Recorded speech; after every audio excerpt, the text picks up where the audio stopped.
Welcome students, good morning all of you. आप सभी का एक बार फिर से स्वागत है अपनी इस ऑनलाइन क्लास में। बच्चों, अपनी बात कर रहे थे लेसन नंबर 2 की न्यूमेरिकल की, जिसके अंतर्गत कल हमने लेसन नंबर 2 के एग्जाम्पल्स थे उसको समझा था। और इसी कड़ी में आज अपनी बात करने वाले हैं लेसन नंबर 2 के आंकिक प्रश्नों की। तो जैसा कि कल हमने एग्जाम्पल समझे थे, एग्जाम्पल नंबर 2 जो हमने देखा था, जिसमें क्वेश्चन ये था कि आपको दो आवेश दे रखे हैं और क्वेश्चन ये आया था कि दोनों आवेशों को मिलाने वाली रेखा के किस बिंदु पर विद्युत विभव का मान शून्य होगा। ऐसा ही क्वेश्चन आज अपना पहला आंकिक प्रश्न है। सेम वही क्वेश्चन है, सिर्फ संख्याएं चेंज हुई है।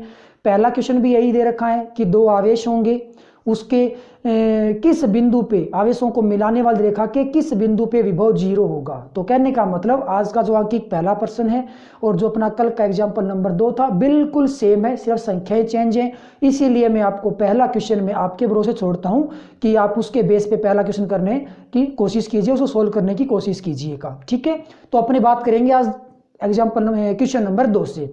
आपके पास बुक होगी या कोई गाइड होगी जिसमें से आप क्वेश्चन को आप अच्छे से देख लीजिए और देखिए कि क्वेश्चन में क्या दे रखा है और उसको कैसे सोल्व करना है। तो फिलहाल अपने पास क्वेश्चन नंबर 2 ये कहता है कि क्वेश्चन के अनुसार एक समषटभुज है, समषटभुज है जिसकी भुजा है वो 10 सेंटीमीटर की है और समषटभुज के प्रत्येक पॉइंट पे जो आवेश है वो 5 माइक्रोकूलाम का है। 6 पॉइंट हो जाएंगे षटभुज के लिए, 6 पॉइंटों पे आवेश है वो 5 माइक्रोकूलाम है। तो षटभुज के केंद्र पे विभव का मान आपको ज्ञात करना है। मतलब ये क्वेश्चन है इस प्रकार से, ये अपने पास एक समषटभुज हो गया इस प्रकार से। ये इसके पॉइंट हो जाएंगे, ये ए पॉइंट हो गया, बी हो गया, सी, डी और ई और ये हो गया एफ पॉइंट।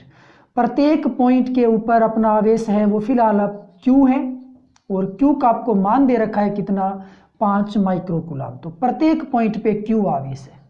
ओके, ज्ञात क्या करना है, ज्ञात करना है हमें इस षटभुज के केंद्र बिंदु पे। षटभुज का केंद्र कहाँ मिलेगा, ये आपको यहाँ पे षटभुज का केंद्र मिल जाएगा। इस बिंदु पे बच्चों आपको ज्ञात करना है विद्युत विभव का मान। तो पहली बात तो ये कि हमें यहाँ पे आवेश कितने दिख रहे हैं, 6 आवेश है। जहां भी आवेश 1 से ज्यादा होता है वहां पे निकाय की कल्पना हो जाती है। तो यहाँ पे 6 आवेश आपको दे रखें तो ये एक निकाय बन गया। निकाय के कारण इस पॉइंट O के ऊपर यानी कि षटभुज के केंद्र पे विभव ज्ञात करना है। तो एक्चुअल में होगा क्या, कुल 6 विभव निकलेंगे और विभव एक अदिश राशि होती है, अतः सबका हमें बीजगणितीय योग करना पड़ेगा। तो जब भी आप यहाँ पे विभव देखोगे प्रत्येक आवेश के द्वारा तो आपको ये डिस्टेंस है वो चाहिए होगी, केंद्र बिंदु और आवेश के बीच की दूरी। तो ये दूरी कैसे ज्ञात करोगे, जो षटभुज होता है वो केंद्र बिंदु के साथ में इस षटभुज की प्रत्येक जो भुजा होती है, जैसे कि आपको ये त्रिभुज दिख रहा है, ये प्रत्येक भुजा केंद्र वाले बिंदु के साथ समबाहु त्रिभुज का निर्माण करती है। समबाहु यानी कि जिसकी तीनों भुजाएं समान होती हो। तो भाई इसकी एक भुजा 10 सेंटीमीटर है तो बच्चों ये भी आपकी दूरियां है वो 10-10 सेंटीमीटर बन जाएंगी, यानी कि सारी दूरियां आपको 10-10 सेंटीमीटर प्राप्त हो जाएंगी, क्योंकि यहाँ पे समबाहु त्रिभुज का निर्माण होता है। तो कुल मिलाकर के बात ये हो गई कि एक आवेश के कारण विभव ज्ञात करना है ना, तो एक आवेश के कारण विभव का सूत्र क्या होता है, KQ/R होता है। 6 के 6 विभव इसी सूत्र से निकलेंगे, मतलब 6 बार इसको जोड़ना है, या यूं कह दो 6 बार इसको गुणा कर दो। तो यहां से आप V का मान ज्ञात करोगे तो K का मान पुट कर दो, K का मान हो गया 9×10⁹, Q का मान हो जाएगा 5 माइक्रोकूलाम। माइक्रो को बच्चों कन्वर्ट कर दोगे सीधा कूलाम में, बटे में दूरी आपको दे रखी है 10, लेकिन वो मान 10 सेंटीमीटर में है। अब इसका काट बांट कर दो, 5 है वो 10 से कट जाएगा, ये 2 है वो इससे कट जाएगा और ये कितना बन जाएगा, ये आपके लिए बन जाएगा 9×3=27, ये बन जाएगा 10⁵5 और ये मान किस में आ जाएगा, वोल्ट में आ जाएगा। तो आपके लिए V का जो मान है वो निकल के आ जाएगा 27 × 10⁵5 वोल्ट आ जाएगा। तो ये अपने पास दूसरा एग्जाम्पल हो गया, दूसरा क्वेश्चन हो गया। पहला आपको खुद को करना है। चलिए बात करते हैं नेक्स्ट क्वेश्चन की। तो ये रहा आपका नेक्स्ट क्वेश्चन, ये आपका क्वेश्चन नंबर 4 हो गया। आप क्वेश्चन नंबर 4 है वो अपनी बुक में देखिए क्या दे रखा है। और जैसा कि आपको पता है कि जो मैंने आपको बताए हैं कौन कौन से एग्जाम्पल्स, कौन कौन से क्वेश्चंस आपको यहाँ से करने हैं। तो अपने क्वेश्चन नंबर 4 की बात करते हैं। तो क्वेश्चन नंबर 4 में बच्चों ऐसा दे रखा है कि अपने पास एक गोलाकार आकृति है, यानी कि एक आवेशित गोला है। इस गोले की त्रिज्या बच्चों आपको दे रखी है 12 सेंटीमीटर। ये दे रखा है जी 12 सेंटीमीटर, कैपिटल R का मान, ये केंद्र बिंदु हो गया। इसके ऊपर कुछ एक आवेश डाल रखा है और आवेश का मान है जी Q और उस Q का मान कितना है 1.6×10⁻⁷, इतना कूलाम आवेश है। तो सबसे पहले आपको बताना है गोले के अंदर विभव कितना होगा, गोले के अंदर विभव कितना होगा। ओके, यहां से बच्चों क्वेश्चन में क्या दे रखा है, इसमें तीव्रता पूछी गई है।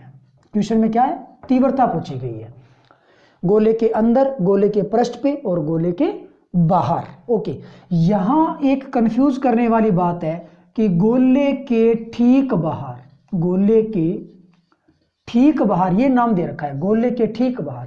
ये दूसरा पॉइंट आपको कंफ्यूज करेगा। तीव्रता ज्ञात करनी है जी। अब तीव्रता कैसे ज्ञात करते हो, तो गोले वाला सूत्र हमें पता है। तीव्रता का सूत्र क्या होता है, गोले के अंदर, अंदर तीव्रता कितनी होगी, अंदर चूंकि तीव्रता का सूत्र ये होता है के क्यू बटे आर स्क्वायर, तो गोले के अंदर जो तीव्रता निकल के आती है, गोले के अंदर कोई भी आवेश नहीं है, अतः गोले के अंदर बच्चों जो तीव्रता निकल के आएगी उसका मान कितना होगा, 0 न्यूटन प्रति कूलाम हो जाएगा। ये तो हो गया पहला आंसर, इसमें कोई समस्या नहीं आएगी। गोले के अंदर की जो तीव्रता है वो कितनी बनेगी, 0, क्योंकि इसके अंदर कोई भी आवेश नहीं है। ठीक है, ओके। दूसरा, गोले के ठीक बाहर पृष्ठ के ऊपर, ये दे रखा है ठीक बाहर, गोले का ठीक बाहर। एक्चुअल में क्या होता है कि गोले की एक निश्चित मोटाई होती है, उसकी परत है, तो सपोज दैट ये उसकी मोटाई हो जाएगी। गोले के ठीक बाहर यानी कि ठीक बाहर मतलब ये बिंदु हो गया, ये बिंदु ऑलमोस्ट पृष्ठ के ऊपर है, तो ठीक बाहर का मतलब यही होता है कि आपको पृष्ठ के ऊपर ज्ञात करना है। ये चीज आपको कंफ्यूज कर सकती है। लैंग्वेज क्या है क्वेश्चन की और आपको क्या करना है उसको देखिएगा। गोले के ठीक बाहर, तो बाहर वाला सूत्र नहीं लगता, ठीक बाहर का मतलब उसके पृष्ठ के ऊपर ही होता है, यानी कि आपको पृष्ठ के ऊपर ज्ञात करना है। एक चीज तो ये हो गई। दूसरी बात ये, यदि कोई बच्चा ये समझता कि ठीक बाहर बाहर पूछा गया है, तो बच्चों तीसरे वाले केस में बाहर पूछा गया है जिसमें आपको निश्चित दूरी दी गई है। यदि गोले के बाहर आपसे तीव्रता पूछी जाती है, विभव पूछा जाता, तो वो बाकायदा दूरी देता कि आपको कितनी दूरी पे तीव्रता या विभव ज्ञात करना है। यहाँ पे ऐसा दूरी वगैरह कोई फंडा नहीं है दूसरे केस में। तो यहाँ पे ठीक बाहर का मतलब उसका पृष्ठ होता है और पृष्ठ के लिए उसकी त्रिज्या हमें दे रखी है। तीसरे केस में गोले के बाहर, लेकिन कितनी दूरी पे, 18 सेंटीमीटर में। तो पहले आप, ये तो हो गया पहला पॉइंट। अब आप पहले बी ज्ञात करोगे। ठीक पृष्ठ के ऊपर, पृष्ठ पे क्या बन जाएगा, के क्यू बटे कैपिटल आर स्क्वायर, ये तीव्रता का सूत्र हो जाएगा। तो यहां से ई पृष्ठ का मान क्या बनेगा, 9 10 की घात 9। क्यू का मान कितना है, 1 पॉइंट, ये कैपिटल क्यू है भाई यहाँ पे। ओके, 1.6 10 की पावर -7 बटे में आर का मान कितना है, 12 है ना, इसको 12 गुना 12 और 10 की घात -4, क्योंकि स्क्वायर करना है। क्या किसका स्क्वायर करना है, 12 10 की घात -2 का स्क्वायर करना है। तो 12 12 और 10 की घात बन गया -4। अब बच्चों आप इसको काट बाड़ करोगे, तो काट बाड़ करने पर आपका उत्तर आ जाएगा। कुछ काट बाड़ करने से ये आपका बन गया 3 बार, ये 4 बार कटेगा, ये 4 बार, ये पॉइंट 4 बार, ये हो गया कैंसिल पॉइंट 1 बार। ऐसा करते करते 10 की घात 5, ये 3, ये बच्चों 10 की घात 5 न्यूटन प्रति कूलाम आपका आंसर बचेगा। 10 की घात 5 न्यूटन प्रति कूलाम, ये आपका सेकंड आंसर आ जाएगा। पृष्ठ के ऊपर तीव्रता का मान 10 की घात 5 न्यूटन प्रति कूलाम होगा। ओके, अब अपने पास नंबर आता है बाहर किसी बिंदु के लिए, और बाहर दूरी कितनी दे रखी है, 18 सेंटीमीटर। तो बाहर का सूत्र क्या होता है, तीव्रता का मान बाहर। एक्चुअल में ये अपना लेसन तो था विभव का, लेकिन पूछा हुआ है तीव्रता, तो ये भी ध्यान रखना कि यहाँ पे तीव्रता का सूत्र क्या बनेगा बाहर के लिए, के क्यू बटे स्मॉल आर स्क्वायर। तो ई बाहर, इसका सूत्र बन जाएगा, के का मान रखोगे 9 10 की घात 9, क्यू का मान रखोगे कितना, ये कैपिटल क्यू है भाई, क्यू का मान है 1.6 10 की पावर -7 और बटे में लगाना है दूरी आर। आर दे रखा है बच्चों 18 सेंटीमीटर, ये सेंटीमीटर में है, इसको आप कन्वर्ट कर दो मीटर में, तो ये हो जाएगा मीटर में। और यहाँ से तीव्रता का बाहर का मान निकालोगे, जब आप इसको काटबाड़ करोगे तो काटबाड़ करने पे आपका उत्तर आएगा 4.44 10 की घात 4 और न्यूटन प्रति कूलाम इसका मात्रक बन जाएगा। तो ये अपने पास सेकंड क्वेश्चन हो जाएगा, मतलब आज ये क्वेश्चन नंबर 4 हो जाएगा, जो कि आज का सेकंड क्वेश्चन है। तो बाहर तीव्रता का मान 0 होता है, पृष्ठ के ऊपर तीव्रता का मान इतना मिलेगा और बाहर तीव्रता का मान इतना मिलेगा। ये तो बच्चों तीव्रता की बात है। यदि हमसे तीव्रता की बजाय विभव पूछ लेता तो आप क्या करते, तो सूत्र कौन सा लगाते। विभव का सूत्र क्या होता है, तीव्रता में तो होता है आर का स्क्वायर, लेकिन विभव के सूत्र में सीधा मान होता है के क्यू बटे आर, तो मान है वो इस सूत्र से निकल के आ जाते। तो तरीका यही रहता, विभव ज्ञात करना है तो के क्यू बटे आर सूत्र लगाना होता है, और तीव्रता ज्ञात करनी है तो के क्यू बटे कैपिटल आर या फिर आर स्क्वायर का सूत्र लगाना होता है। जो भी दूरी दे रखी होती है उसका स्क्वायर कर दिया जाता है। ओके, तो ये अपने पास आज का सेकंड क्वेश्चन हो गया। आइए बात करते हैं नेक्स्ट क्वेश्चन की। तो नेक्स्ट अपने पास क्वेश्चन है क्वेश्चन नंबर 5। किताब में सबसे पहले देखिए आपको क्वेश्चन क्या दे रखा है। तो जब आप बुक में देखोगे आपका क्वेश्चन, तो बच्चों बुक में क्वेश्चन ये दे रखा है कि आपके पास एक संधारित्र है, ये हो गया एक संधारित्र, यहाँ पे इसके ऊपर प्लस क्यू आवेश है, यहाँ पे माइनस क्यू आवेश है, ठीक है। इसके बीच की दूरी है वो डी है, इसके बीच में निर्वात भरी हुई है, उस केस में इसकी धारिता सी नोट है, यानी कि 8 पिको फेरड इसका मान दे रखा है। पिको का मतलब क्या होता है, 8×10⁻12 फेरड, ये आपको मान दे रखा है। संधारित्र था, बीच में निर्वात है यानी कि वायु है, तो धारिता कितनी है उसकी 8 पिको फेरड है। ओके, नेक्स्ट केस में ये दे रखा है कि यदि इसी संधारित्र की प्लेटों के बीच की दूरी को आधा कर दिया जाए, नई दूरी बन गई डी डैश, तो और साथ में क्या किया, इनके बीच में माध्यम भर दिया, माध्यम भर दिया जिसका पैरावृतांक कितना दे रखा है, माध्यम का पैरावृतांक आपको दे रखा है जी 6। ओके, क्या किया, दो बातें की। नंबर 1, माध्यम भर दिया जिसका पैरावृतांक कितना हो गया 6 हो गया, और बीच की दूरी कितनी दे रखी है, आधी हो गई है, यानी कि डी डैश नई दूरी है जिसका मान पहले वाली दूरी का ठीक ठीक क्या है, आधा है। हालांकि यहाँ पे दो कंडीशन एक साथ दे रखी है, हो सकता है अपने को 1 नंबर का क्वेश्चन यदि मिल जाए तो दोनों में से कोई भी एक कंडीशन दे देगा। पहले अपने यहाँ से 3 क्वेश्चन बात करेंगे, 3 क्वेश्चन बनने वाले हैं। तो पहले तो अपने ये देखते हैं कि जब दूरी आधी हो जाती है तो धारिता पे क्या प्रभाव पड़ता है। निर्वात है, दूरी आधी हो जाती है, क्वेश्चन को अपने 3 भाग में तोड़ेंगे, यहाँ से अपने 3 क्वेश्चन सोल्व करने वाले हैं। दूरी आधी होगी तो धारिता पे क्या प्रभाव पड़ेगा। दूसरी बात अपने ये देख लेंगे कि इसके बीच में माध्यम भर दिया तो धारिता का मान कितना होगा। और तीसरी बार अपने ये पूरा क्वेश्चन सोल्व करेंगे जब दोनों काम साथ में दे रखे होते हैं तो क्या होगा। सबसे पहले अपने केवल ये बात कर ले कि भाई माध्यम नहीं भरा हुआ है, दूरी आधी कर दी है तो धारिता पे क्या प्रभाव पड़ता है। बच्चों निर्वात में धारिता का सूत्र ये होता है, समांतर प्लेट संधारित्र है, ए एप्सिलॉन नॉट बटे डी होता है, ठीक है। माध्यम भर देंगे तो ये बन जाएगा आपका माध्यम के लिए, और ये हो जाएगा A epsilon naught epsilon R से गुणा हो गया बटे में डी हो गया, ए एप्सिलॉन नोट बटे डी क्या हो गया, ये बन जाएगा आपका क्या सी नोट, और साथ में कौन है एप्सिलॉन आर।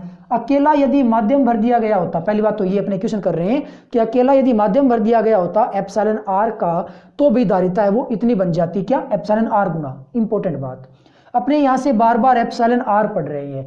पैरावैद्युतांक बच्चों आपको के भी मिल सकता है कि पैरावैद्युतांक के का कोई माध्यम भर दिया है तो धारिता है वो फिर के गुणा हो जाती है, ठीक है। तो यहाँ कंफ्यूज नहीं होना है कि पैरावैद्युतांक आपको एप्सिलॉन आर दे रखा है या के दे रखा है, सीधी सी बात है, जो भी पैरावैद्युतांक दे रखा होता है उतना ही गुणा धारिता बन जाती है। यदि यहाँ पे के दिया होता तो अपने यहाँ पे के लिखते, ये मान के हो जाता और ये आपके लिए धारिता बन के आ जाती। ओके, सेकेंड, दूरी आधी कर रखी है तो फिर ये तो निर्वात की धारिता हो ही गई, फिर माध्यम की धारिता की, माध्यम नहीं भरा हुआ है, दूरी आधी कर रखी है तो नई धारिता सी डैश। तो यहाँ से आप ये लिखते ए एप्सिलॉन नोट बटे डी के स्थान पे आता डी डैश, और डी डैश का मान कितना होता डी बटे 2 होता, बटा वाला 2 है वो ऊपर चला जाता, तो सी डैश कितना बनता 2। ए एप्सिलॉन नोट बटे डी को क्या बोलते आप सी नोट बोलते, तो लो जी धारिता है वो कितनी हो जाती 2 गुना बढ़ जाती।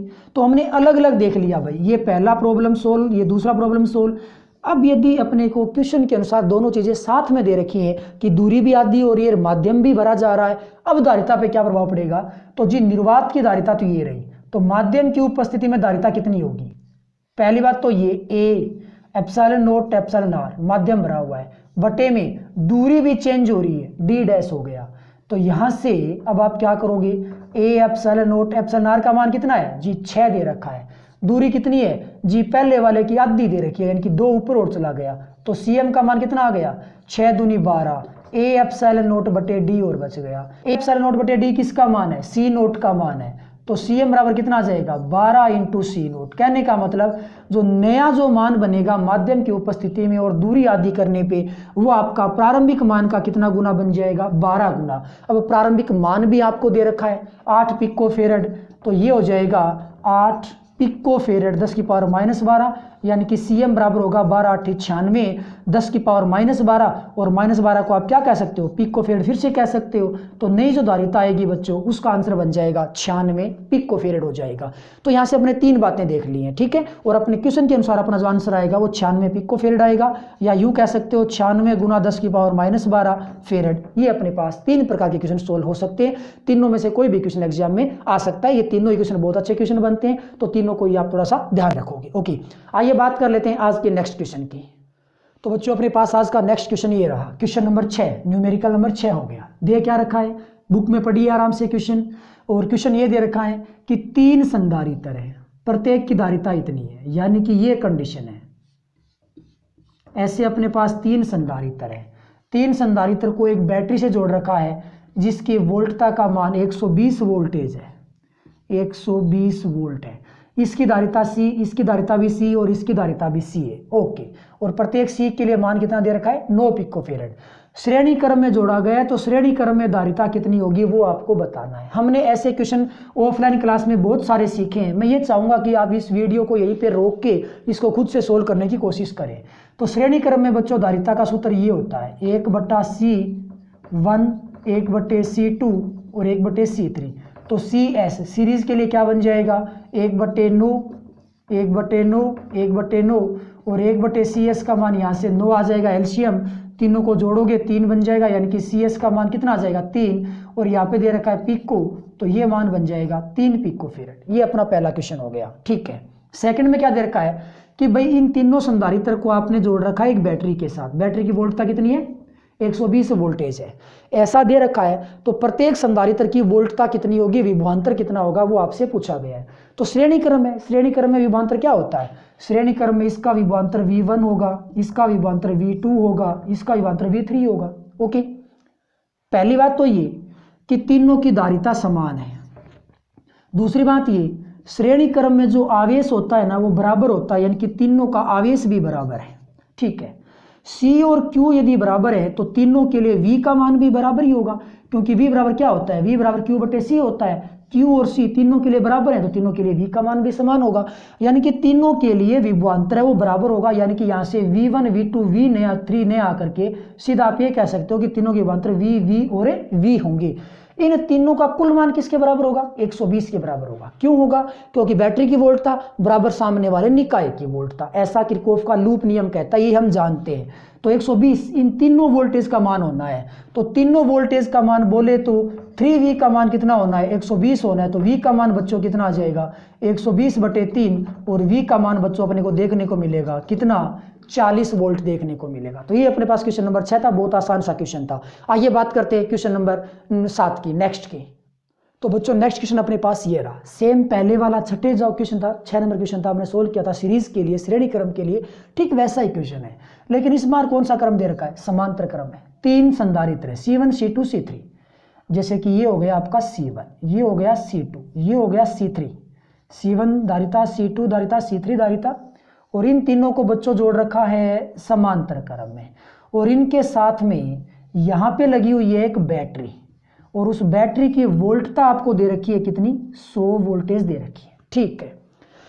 तो यहाँ से हम ये जानते हैं कि जब समांतर क्रम संयोजन होता है तो समांतर क्रम संयोजन में प्रत्येक की वोल्टता है वो आपस में बराबर होती है और आवेश अलग अलग होता है।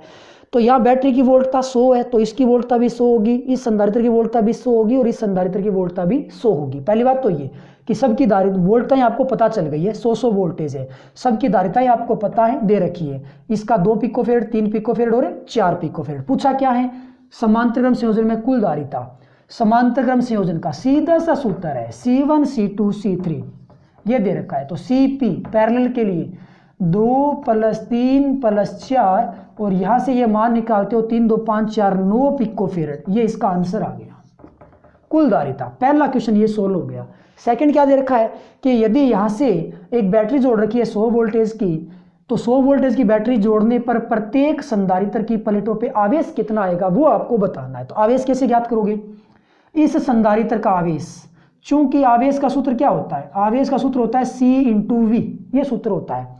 जिस संधारित्र का आवेश देखोगे उसी की धारिता और उसी का विभवांतर। पहला संधारित्र आवेश, पहले संधारित्र की धारिता, पहले का विभवांतर, विभवांतर तो सबका समान है v मान लो, तो पहले का आवेश कितना बनेगा C1 2 पिको फेरेड 10 की पावर -12, वोल्टेज कितनी दे रखी है 100 होगी, गुणा भाग कर लो भाई, ये बन जाएगा कितना 200 पिको मत लगाओ भाई, ये बन जाएगा आपका 2 गुना 10 की पावर -10 गुलाम आ जाएगा। ओके, Q2 और Q3 कैसे ज्ञात करोगे, सूत्र यही लगेगा, C2 और V हो जाएगा, तो Q2 का मान कितना बना, C2 का मान कितना है 3 पिको फेरेड है, पिको 10 की पावर -12 है, विभवांतर कितना है 200 है, सॉरी 100 है, तो ये कितना बन जाएगा, ये बन जाएगा आपका 3 गुना 10 पावर -10 गुलाम, ये हो जाएगा।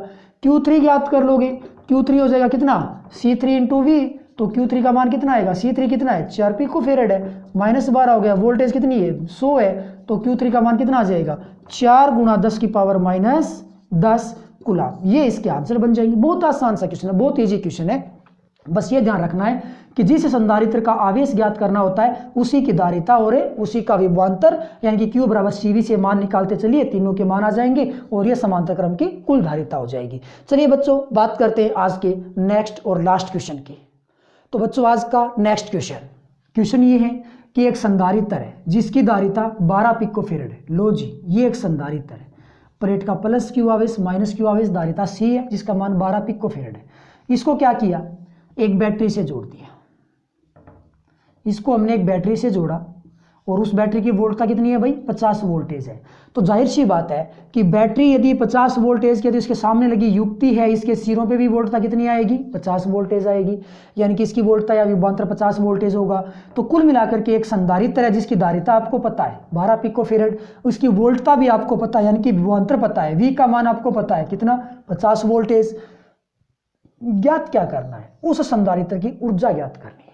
तो बच्चों ऊर्जा, स्थितिज ऊर्जा आपको ज्ञात करनी है। क्वेश्चन आपने ढंग से पढ़ लिया होगा बुक में देख के। स्थितिज ऊर्जा आपको ज्ञात करनी है। स्थितिज ऊर्जा के 3 सूत्र होते हैं, एक होता है CV²/2, एक होता है QV/2 और एक होता है Q²/2C। अब यहाँ से आपको पता ये करना है कि तीनों में से कौन सा सूत्र काम में आएगा। आपको एक तो C दे रखा है और एक V दे रखा है। अब C और V वाला सूत्र कौन सा है, ये पहला ही सूत्र है, ये दो आगे वाले काम में नहीं आएंगे। तो यहाँ से सूत्र काम में कौन सा आ जाएगा, CV²/2 काम में आएगा। C का मान कितना 12 पिको कितना होता है -12 घात होती है। विभवांतर आपको दे रखा है कितना 50, लेकिन स्क्वायर के साथ में 2 बार 50 आ गया, बटे में 2 कर दोगे। लो जी कर लीजिए काट बाढ़, 5 5 25 छिके 150, तो बच्चों इसका मान निकल के आ जाएगा 1.5 10 की पावर -8 और ये बन जाएगा जूल। ये इसका आंसर निकल के आ जाएगा। तो बहुत आसान सा क्वेश्चन और बहुत अच्छा क्वेश्चन है। इस बार के पैटर्न को देखते हुए इस प्रकार के क्वेश्चन आने की प्रबल संभावना है, क्योंकि ये क्वेश्चन भी शॉर्ट है, छोटा क्वेश्चन है और 1 नंबर का बनने लायक क्वेश्चन है। ठीक है, तो ये अपना आज का अंतिम क्वेश्चन था। तो कुल मिलाकर के बच्चों अपना लेसन नंबर जो 2 है वो विद न्यूमेरिकल कंप्लीट हो चुका है। सो आज के लिए बस इतना ही। कल अपने बात करेंगे लेसन नंबर 3 के न्यूमेरिकल्स, उसके बीच के क्वेश्चन और अंकित प्रश्नों की। तब तक के लिए बाय, थैंक यू।